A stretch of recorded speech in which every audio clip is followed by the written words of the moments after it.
एक बहू रात को अपने दो प्रेमियों के साथ संबंध बना रही होती है। तभी भैंस के तबेले के पास में सो रहा उसका ससुर गाय के खुल जाने की वजह से जब गाय उसको चाटती है तो उसकी नींद खुल जाती है। तो वो देखता है कि उसकी बहू अपने दो प्रेमियों के साथ संबंध बना रही होती है और उसके बाद मचता है बवाल। दोस्तों, आखिर क्या हुआ था जो ये घटना घटी थी? दोस्तों, इस घटना की पूरी सच्चाई जानने के लिए आप इस वीडियो को आखिरी तक ज़रूर देखिएगा। नमस्कार दोस्तों, मेरा नाम है इंद्रजीत और आप देख रहे हैं क्राइम कंटेंट। दोस्तों, ये जो घटना है ये उत्तर प्रदेश के महाराजगंज ज़िले की है, जहाँ पर रश्मि नाम की एक लड़की रहा करती है जिसकी उम्र है 21 साल और उसका एक पति है जिसका नाम है शेखर। शेखर की उम्र है लगभग 22 साल। आज से कुछ साल पहले उन दोनों की शादी हुई थी और ज़िंदगी बहुत अच्छे से गुजर रही होती है। तभी एक दिन की बात है, वो अपने पति से कहती है कि मुझे जो भी पैसे मिलते हैं, नपे तुले पैसे मिलते हैं। मैं माना कि उनके घर में दोस्तों एक भैंस का गाय का तबेला था जिससे दूध भी होता था और उनके पास खेत भी था, जिससे उनका गुजर बसर बहुत अच्छे से हो रहा होता है। घर में खुशियाँ रहती हैं, लेकिन रश्मि की खुशियाँ नहीं होती है क्योंकि उसको उसके मन मुताबिक पैसे नहीं मिलते हैं। तो अपने पति से, शेखर से वो रिक्वेस्ट करती है कि आप शहर जाइए, कुछ पैसे कमाइए, हमारी ज़रूरत के अनुसार मुझे पैसे नहीं मिल पा रहे हैं, क्योंकि जो भी दूध के पैसे हैं, जो कुछ भी पैसे हैं, बड़े नपे तुले पैसे हैं और वो पैसे उन्हीं चीज़ों में लगा देती हूँ, मुझे मेरे ज़रूरतों के लिए पैसे नहीं बचते हैं। तब शेखर अपनी पत्नी की खुशियों के लिए पास के ही एक शहर में उसकी नौकरी लग जाती है, जहाँ पर वो जाकर कमाने लगता है। और वहाँ पर जहाँ पर उसकी नौकरी लगी थी, वहाँ पर उसकी जो ड्यूटी थी वो रात को लगाई गई थी, नाइट ड्यूटी। और यहाँ पर उसकी पत्नी आराम से अकेले रहती थी। और जब उस शादी से पहले उसका एक बॉयफ्रेंड था जिसका नाम था संजय। संजय से वो बहुत प्यार करती थी और जब वो घर पर अकेली हो जाती है तो फ़ोन से संजय के पास कॉल करती है और कहती है, मैं यहाँ पर तो अकेली हूँ, अगर तुम्हें मिलना है तो आके मिल लो। संजय को लगता है कि मेरी जो गर्लफ्रेंड है ये आज भी मुझे चाहती है और उसको क्या था, उसको कौन सा शादी करना था, उससे तो उसको सिर्फ मौज मस्ती करनी थी और शायद ही इस लड़की को भी उसके साथ मौज मस्ती ही करनी थी।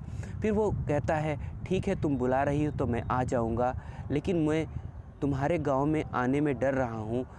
मैं रात को आऊँगा, लोग क्या सोचेंगे, हो सकता है मेरे साथ कुछ अनहोनी हो जाए तो क्या होगा। तो रश्मि कहती है कि मैं तुम्हें ऑफ़र दे रही हूँ क्योंकि मैं तुमसे बहुत प्यार करती हूँ। अब तुम आओ ना आओ ये तुम्हारी मर्ज़ी है, बाद में ये मत कहना तुमने हमको बताया नहीं, तुमने हमको कहा नहीं। ये बातें सुनकर के संजय काफ़ी चिंतित हो जाता है कि मैं कैसे जाऊँ और ऐसा मौका बार बार नहीं मिलता है। तो वो अपने एक साथी के पास जाता है और उससे कहता है, दोस्त मैं अपनी पुरानी गर्लफ्रेंड से मिलने जा रहा हूँ जिसकी शादी हो गई है और मैं उससे बहुत प्यार करता हूँ। तो उसका दोस्त पूछता है, उसके साथ तू क्या करेगा? वो उससे कहता है, जो एक लड़का एक लड़की के साथ करता है क्या तुझे नहीं पता है? तो उसका दोस्त कहता है, यार मैं तुम्हारे लिए क्यों रिस्क उठाऊँ, तुम्हें तो कुछ मिलेगा, मुझे क्या मिलेगा, मैं फोकट में ही पिट जाऊँगा, बहुत बड़ा रिस्क है भाई, मैं नहीं जा पाऊँगा, वो कहता है। फिर वो संजय काफ़ी सोच विचार करने के बाद कहता है, तुझे क्या चाहिए? वो कहता है कि जो तुझे करना है वही मुझको भी करवा देना। ये बातें वो उस लड़की से, रश्मि से कहता है कि मेरा एक दोस्त है जिसको मैं साथ में लेकर आना चाहता हूँ क्योंकि मुझे अकेले तुम्हारे यहाँ आने में डर लग रहा है।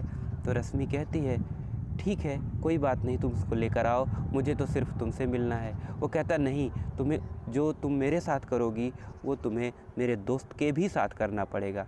वो कहता है, चलो कोई बात नहीं, मैं कर लूँगी।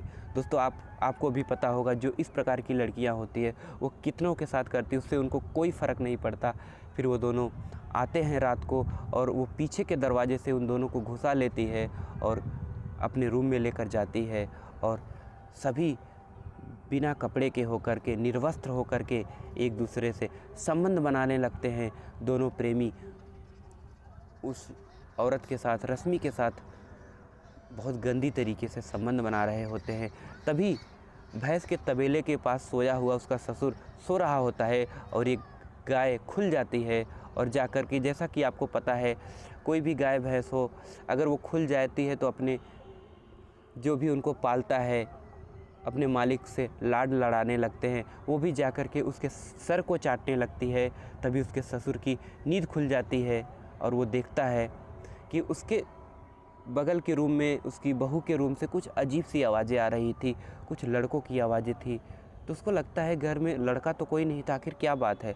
जब वो खिड़कियों से झांक कर देखता है तो उसके पैरों के तले से ज़मीन खिसक जाती है। फिर वो अपने गांव वालों को जाके बताता है और सभी सामने आते हैं लाठी डंडा लेकर के, लेकिन वो किसी को मारने नहीं देता था, क्योंकि ये एक ऐसा मैटर था, अगर किसी को भी पता चल जाता जो उसका दुश्मन है तो ये बातें फैल जाती, उनकी इज्जत की धज्जियाँ उड़ जाती। तो तुरंत रात को ही फ़ोन करते हैं और पुलिस वाले बुलाए जाते हैं और सारी घटना को बताया जाता है। लेकिन यहाँ पर रश्मि खुद अपनी मर्ज़ी से अपने बॉयफ्रेंड संजय से संबंध बना रही होती है। इसमें कानून कुछ नहीं कर सकता था। और दोस्तों, एक पति जो शेखर था, उसका अपनी पत्नी की खुशियों के लिए वो इतनी दूर जाता है कमाने के लिए, ताकि वो अपनी पत्नी को खुश रह सके। लेकिन उसकी पत्नी यहाँ पर तो कुछ और ही कांड करती है। दोस्तों, कुछ औरतें समाज में ऐसी होती हैं जिनके घुटनों में ही उनकी बुद्धि होती है, उनकी बुद्धि अर्थात भ्रष्ट होती है। तो उसी में से गिनी चुनी ये रश्मि भी थी, और वो कहती है मैं शादी करूँगी तो संजय से करूँगी। मेरी शादी तो धोखे से शेखर से हो गई थी और मैं शेखर के पास नहीं खुश हूँ, मैं संजय से ही शादी करूँगी। दोस्तों, पंचायत, आखिर गांव की पंचायत उनसे क्या करती है, क्या उन लोगों का निर्णय निकलता है, दोस्तों वो पंचायत जाने। इसके आगे की अपडेट हमें नहीं मिली है। दोस्तों, हम आपको बता देना चाहते हैं, जो कहानियाँ होती हैं, जो घटनाएं होती हैं, बिल्कुल सत्य घटना होती है, बस थोड़ा मॉडिफाई किया जाता है ताकि आप सभी को सुनने में इंटरेस्ट लगे और समाज में ऐसी घटनाएं हो जाती हैं। दोस्तों, ऐसी औरतों के बारे में और ऐसी घटनाओं के बारे में आपकी क्या राय है, आप कमेंट के माध्यम से हमें ज़रूर बताइएगा।